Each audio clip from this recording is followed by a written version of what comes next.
Chapter 2. On the way down. Jack looks good for his age, as he stands before the window of his shabby third-floor walk-up, and stares out into a cold gray day. Though in his late 60s, he has the appearance of one in his mid-50s. He has an athletic look which is further evidenced by the absence of the usual beer belly, sported by many men of his age. He stands erect, lacking the stoop one might expect of an elderly man. He bears a full head of hair, with little graying, except at the temples, and a little in the eyebrows. When he neglects to shave, snow-white whiskers help to reveal his true age. It is for this reason that he rarely appears publicly unshaven. Laziness has never deterred him from his morning grooming duties. It is only when the rare bouts of devastating discouragement and despair overwhelm him that he fails to attend to them. Looking good on the outside just may help to make you feel better on the inside, he tells himself.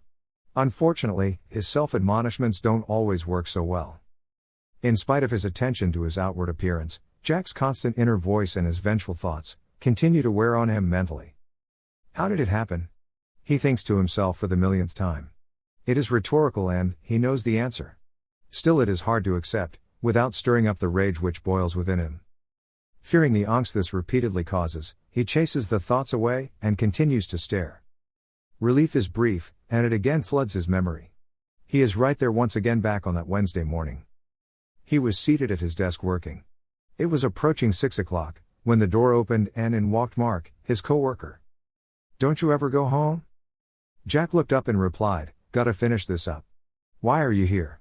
he asked Mark. "I left early and forgot my phone. How'd I come back for it?" "You know there's no time and a half here, don't ya?" Mark quipped. "Yeah, I know. A day's work for a day's pay, but not a day and a half's work for a day's pay," Mark answered. "I guess I'm just a company man. Always have been. I can't help myself, that's just the way I was raised." "So, you're blaming your mother for your being stupid," Mark answered with a laugh. "Gotta blame somebody, and it can't be me," Jack replied, while turning back to his work. "Well, have a good night. See you tomorrow." Mark closed the door and disappeared. Staring through the dirty windowpane of his dingy tenement apartment, Jack continues to recall what happened several days later. He was working at his desk, the door opened and again Mark was there. Only this time there were no smiles or cajoling comments. "Hey, bud. It's here." "What's here?" "Remember all those rumors that were going around?" Mark answered. "I told you a month ago about the big guy selling off a shitload of company stock." "Yeah, I remember. I told you then that I'd heard both of Wheeler's daughters were getting married and the receptions weren't going to be held at a VFW hall. I thought that was why he was selling," Jack replied. "Looks like you guessed wrong." Mark paused for a moment, then continued.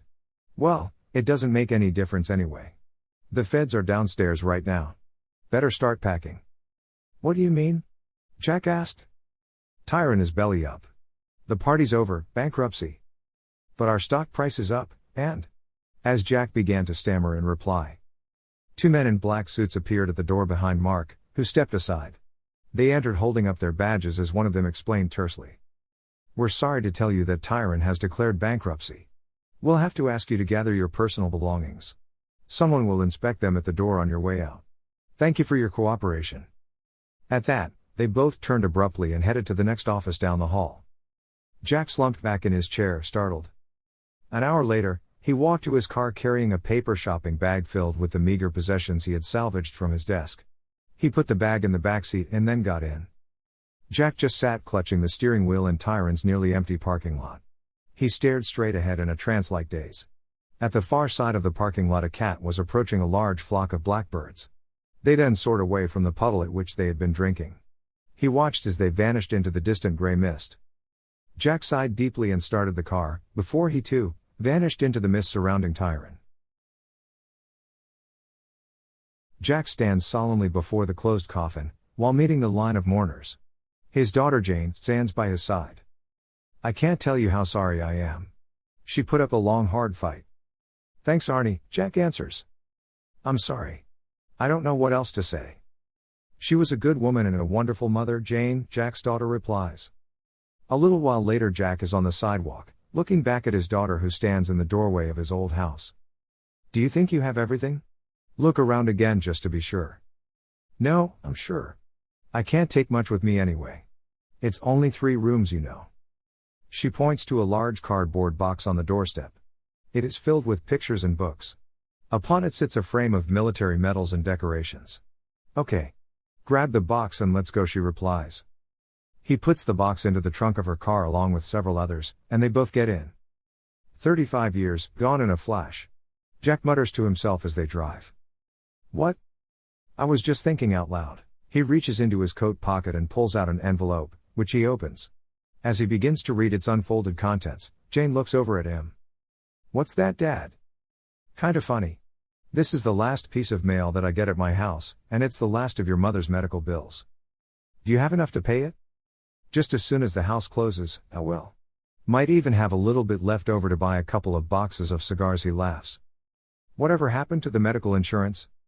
That got cut off when I left Tyrone, and your mother's pre-existing condition, as they called it, made getting coverage on my own impossible, he explains bitterly. They ride some in silence, as Jack refolds the bill and stuffs it back into his pocket. Are you sure you don't want to stay with us? You know I can't do that, honey, Jack answers solemnly. The thoughts and images flash through his mind almost daily. At times, they nag him to near exhaustion. He is starting to realize that only retribution can set him free of the malignant recollections. They incessantly gnaw at him and, although he consciously rejects the idea of vengeance, he knows, deep down, it is his only path to deliverance from this angst, which continually besets him. Then, the ringing of the telephone suddenly startles him out of his trance-like thoughts. Dad! Did you see the TV today? No, he replies. Turn it on. They have the verdict. Okay. Jack hangs up the phone and snaps on the TV. This latest news bulletin. James Wheeler, Hal Meter and several other high-ranking executives, who were found guilty in the collapse of Tyrone, have been sentenced today.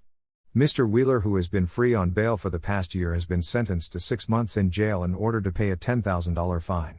Meter, and those others convicted, each received fines of up to $5,000, and have been ordered to carry out 3 months of community service. Judge Arthur Gavin instructed Mr. Wheeler to report to jail in 2 weeks, deferring to his attorney's request for more time so that he may get his affairs in order. Here comes John Hurley, Wheeler's lawyer now. Mr. Hurley, can you give us your opinion of today's sentencing? I think Judge Gavin was extremely fair and justice prevailed. The judge's sentence speaks for itself. I have no more to say. Thank you. Jack rocks back in his chair and clicks off the TV as his stomach churns. A feeling of sickness overcomes him. Swallowing hard, he drags his hands over his face. 6 months and $10,000. Jack repeats the words to himself. Justice prevailed. Extremely fair. The words continue to echo over and over in his head, amplifying on each rebound. The phone rings again. Some bullshit. What do you think, Dad? Well, it's the way things go, Jack replies bitterly. Justice in America isn't based on black or white, as some people would have you think. It's based on green. I guess it's always been this way. Maybe someday it'll change, but I'm not so sure. Not unless someone makes it happen. You're right, Dad. Have you thought any more about my idea of you moving in with us? You know how I hate to see you living down there. I worry every day. I know the neighborhood, or should I just call it the hood? It's really unsafe and I worry. Listen, honey, we've been over this a million times. I'm not about to give up my self-respect. I really appreciate your concern and your offer, but I can't. I know this area isn't the best, but I'm okay. I just watch my step and it works out fine. So, don't worry about me. I'll be okay, Jack answers. But, Dad. Now let's not talk about it anymore, Jack interrupts and changes the conversation. How's the kids? They're good. I'll call you tomorrow. Bye, Dad. I love you.